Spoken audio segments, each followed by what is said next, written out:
touch us. We ask that you refine us. We ask that you revive us. We ask, O Lord, that you open our eyes to see.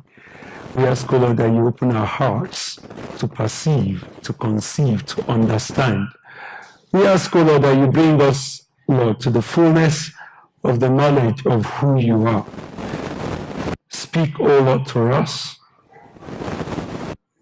Renew us, Lord.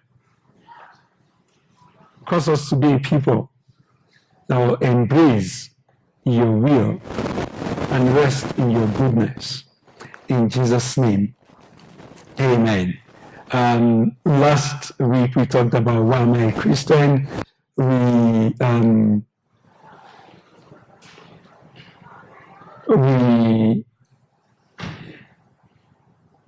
came to understand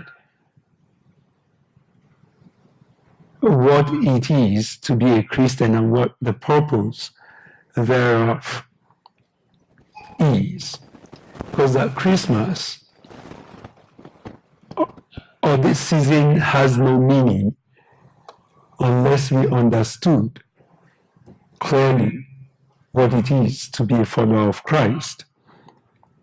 And today we are going to look at Jesus. We're going to look at who Jesus is. Because for some people, Jesus is a miracle worker. For some people, he's the one that solves all our problems. Bring all your problems to Jesus and he'll solve it. That's what some people understand Jesus to be. To the woman by the well, he was the Messiah. To the dead man, even though in Luke 7, even though the dead man may not have known when he was dead, or to Jairus' daughter, Jairus, Jesus was live. Their experience of him was that of the person who restores life. To the prostitute, or to the woman caught in adultery, he was the one that gave second chance. To searching Nicodemus, he was a long-awaited answer. Because, as I said, Christmas is about Jesus. We want to discover what it means when he says, I am he, I am Jesus.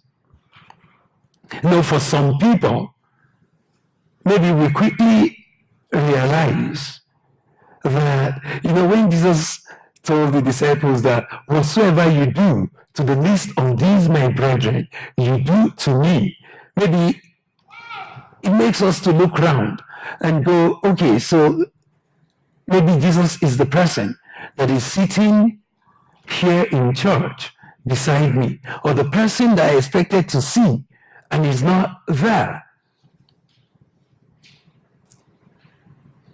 We read Luke chapter 4. It's going to be a long read, and I'll read very quickly. We'll read Luke 4. We'll read 26 verses. Therefore, when the Lord knew that the Pharisees had heard that Jesus made and baptized more disciples than John, though Jesus himself did not baptize, but his disciples, he left Judea and departed again to Galilee. But he needed to go through Samaria. So he came to the city of Samaria, which is called Sychar, near the plot of ground that Jacob gave to his son Joseph. Now Jacob's well was there. Jesus, therefore, being wearied from his journey, sat thus by the well. It was about the 6th hour. A woman of Samaria came to draw water. Jesus said to her, give me a drink. For his disciples had gone away into the city to buy food. Then the woman of Samaria said to him, how is it that you, being a Jew, ask a drink from me, a Samaritan woman? For Jews have no dealings with Samaritans. Jesus answered and said to her, if you knew the gift of God, and who it is who says to you, give me a drink, you would have asked him, and he would have given you living water. The woman said to him, Sir, you have nothing to draw with, and the well is deep. Where then do you get that living water? Are you greater than our father Jacob, who gave us the well and drank for it himself, as well as his sons and his livestock? Jesus answered and said to her, Whoever drinks of this water will thirst again. But whoever drinks of the water that I shall give him will never thirst. But the water that I shall give him will become in him a fountain of water springing up into everlasting life. The woman said to him, Sir, give me this water that I may not thirst, nor come here to draw. Jesus said to her, Go call your husband and come here. Then the woman answered and said, I have no husband. Jesus said to her, You have well said, I have no husband, for you have had 5 husbands, and the one whom you now have is not your husband. In that you spoke truly.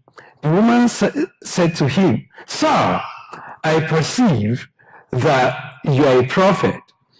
Our fathers worshipped on this mountain, and you Jews say that in Jerusalem is the place where one ought to worship. Jesus said to her, Woman, believe me, the hour is coming when you will neither on this mountain nor in Jerusalem worship the Father. You worship what you do not know. We know what we worship, for salvation is of the Jews. But the hour is coming, and now is, when the true worshippers will worship the Father in spirit and truth, for the Father is seeking such to worship him. God is spirit, and those who worship him must worship in spirit and truth.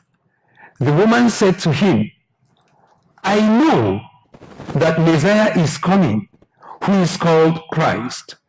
When he comes, he will tell us all things. Jesus said to her, I who speak to you am he. Lord bless the reading of his word in our hearts, in Jesus' name.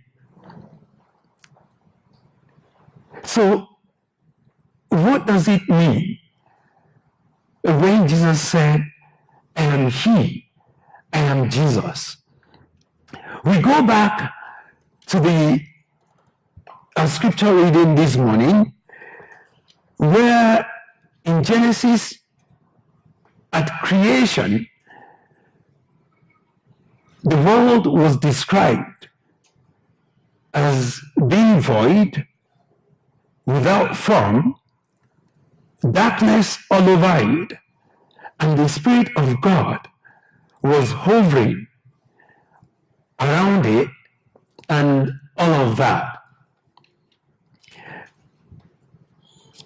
The world that is, or the world that was, and the world that is such that it has no meaning. Darkness means hopelessness.